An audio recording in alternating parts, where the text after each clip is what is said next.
This is what I made as a personal chef in Beverly Hills. First thing I jumped on was boiling these chickpeas, also known as garbanzo beans. In case you didn't know, they are just different names for the same thing. Boiled with salt and baking soda, which helps chickpeas really break down quickly and get super soft. The key to getting a super smooth hummus is making sure that your chickpeas are borderline overcooked. I marinated some chicken breast with this shawarma spice that contains coriander seeds, cumin, paprika, turmeric, then I added a bit of salt, olive oil, and more fresh garlic. My clients have recently hired another private chef to work the weekends and on the days that I'm not there, and they have been enjoying using the pickled red onions that I make, so I made a large batch for us to share. I don't really use an exact measurement for this when I make it at home. In a pot, I combine red wine vinegar, sugar, dried oregano, and just a little bit of salt. Depending on how intense the vinegar is, I will sometimes add a bit of water, but I personally like a very acidic, punchy pickled red onion. And as you know, my client likes them a bit on the sweeter side, so I do add a decent amount of sugar for these. You can play around with the measurements to find out exactly how you like yours. If you're going to be using them in a lot of different dishes in different ways, it's best to keep them simple so you won't have any clashing flavors later on. Just use them to add some sweetness and acidity to whatever you're eating. I strain them while they're still hot over the onions to remove the dried herbs and let that sit at room temperature until they cool. Then they're good for weeks in the refrigerator, but they probably won't last that long. Then I thinly sliced cucumbers and heirloom tomatoes, seasoned them with a bit of salt, and set those aside. I had a little bit of feta left over from a prior dinner, so I blitzed them up with a bit of yogurt, lemon juice, olive oil, honey, dill, parsley, and mint. This is going to be the sauce for our wrap.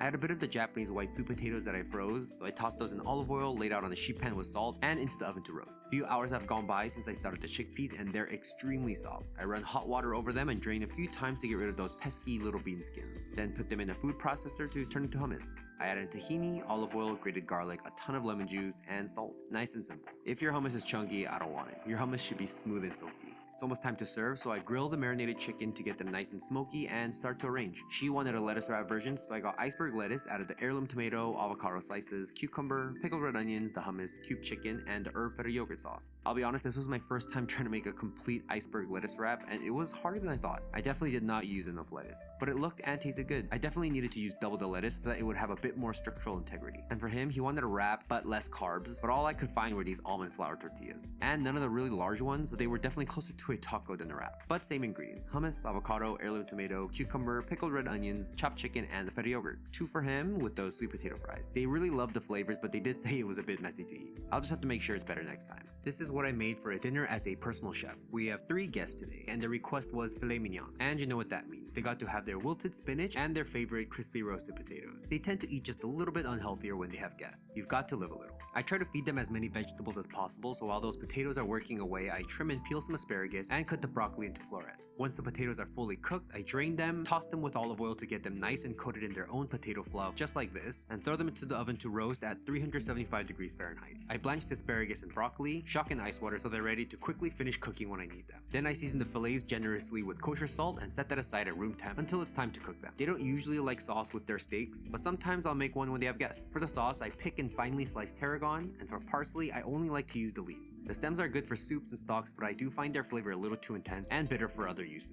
So I time-consumingly pick the parsley and give those a slice as well. Chiffon out some basil, then use these anchovies from Patagonia Provisions. My clients don't really like anchovies, so I got the Spanish white ones, which tend to be a bit milder than your average anchovies. I removed the bones and gave them a nice chopping along with some briny capers. I melt down some butter and sweated down shallots with a little bit of black pepper. In a separate bowl, I combined egg yolks, Dijon mustard, and Worcestershire sauce. I grated some garlic into the shallots and butter, cooked out the chopped anchovies for a bit, and then added the capers. Back to the egg yolk mixture, I add lemon zest and fresh lemon juice and slowly temper the hot butter mix. This lowers the chance of the egg yolks turning to scrambled eggs when added to the sauce. I gently cook this while mixing and let that thicken. I cooked it down a little too far, so I added just a touch of chicken stock to loosen it up. It's almost time to serve, so to finish the broccoli, I hit it with a little olive oil, Parmesan cheese, get that roasting, and at the end I hit it with a bit more parm.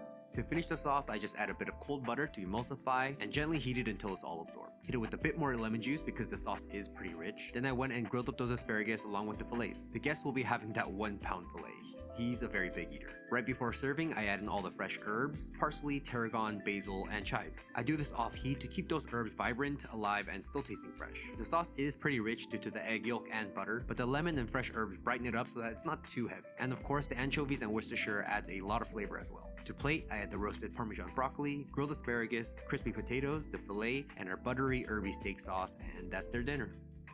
This is what I made as a personal chef in Beverly Hills. Today's request was salmon. I had some nice carrots and zucchini from the farmer's market, but I figured they might be bored with simple roasted vegetables, so I thought I'd make some fritters. I shredded them on a grater and gave them a toss with a bit of salt to pull out some of the water. In a separate bowl, I whisked some eggs, seasoned gently with a touch of black pepper, sliced green onions, garlic, fresh dill, chives, and lemon zest. After about 20 minutes, I gave the zucchini and carrot mix a hard squeeze to remove as much of the water as I could. If you skip this step, the fritter will turn out much denser, won't crisp up, and they'll end up kind of soggy, which is just disrespectful to the vegetables. I add the veg to the herby egg mix, combine and add some panko to bind it all together, and a bit of baking powder to make it a bit lighter. My clients prefer that I do not fry things, so I form them into little patties with oil-coated hand before putting them in the oven to bake. While those are going, I season the salmon with rib rub, some more garlic powder, onion powder, and olive oil. The oil is just to prevent the fish from sticking to the grill. They've been enjoying the flavor of the rib rub, so I use that same seasoning for the roasted broccoli as well. I remove the guts from some Persian cucumbers, half these cherry tomatoes, and dress them with a balsamic vinaigrette that the other private chef made. Now that's teamwork. Gave the fritters a flip halfway through and threw them back in the oven to crisp up. It's almost time to serve lunch, so I grilled up the salmon skin on. She doesn't like it when the bloodline under the skin is too dark because she finds it kind of bitter, so I peeled the skin off and scraped off the bloodline for her. I sprinkled some Maldon salt on the fritters,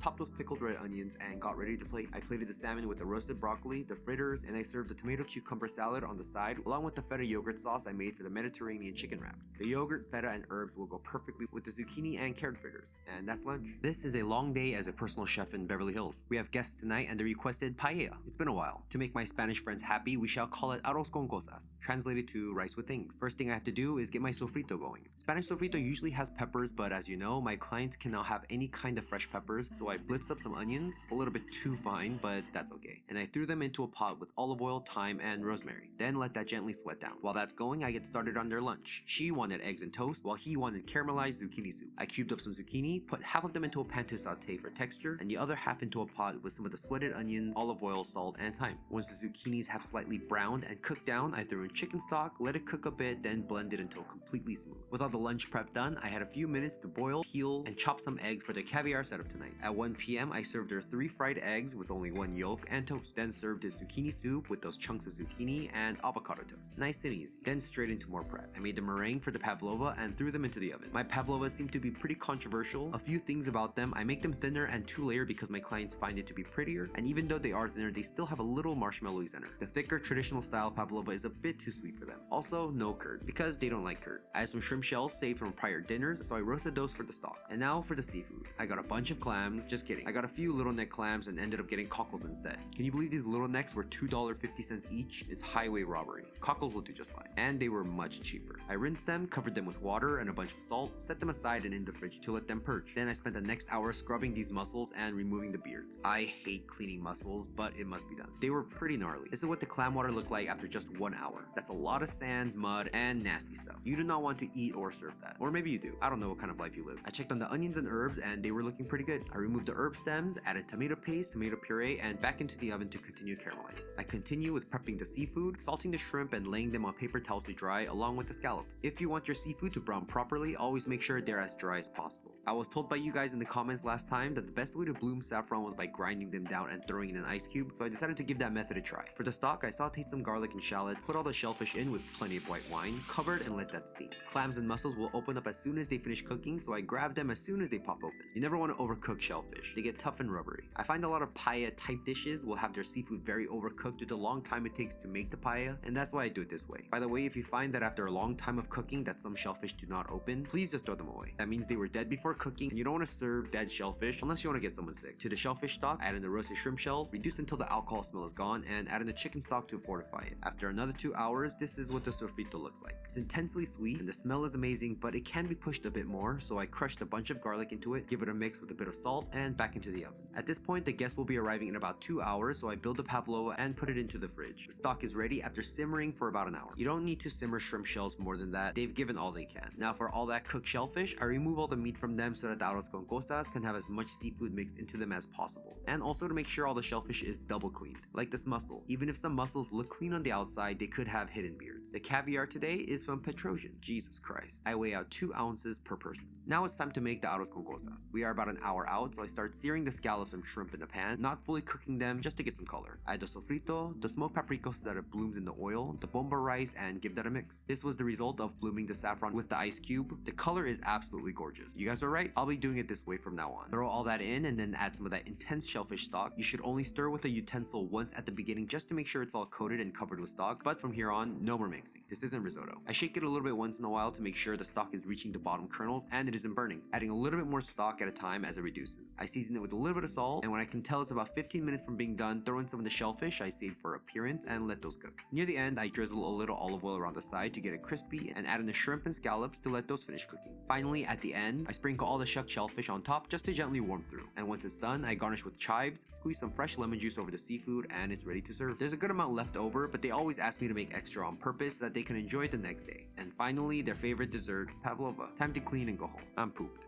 This is what I made as a personal chef. We have one guest tonight, and my client's request today was filet mignon. I get a few comments asking why it's always filet and not another cut of beef, and the answer is because it's their favorite. The guest is their grandson, and he always crushes a whole pound of steak by himself, so I make sure he has plenty. I trim off the silver skin, which is very tough and chewy, season them up, and set them aside in the fridge. We are trying to lower the amount of potatoes that they eat due to the carbs, but that doesn't mean the guest should also have to suffer.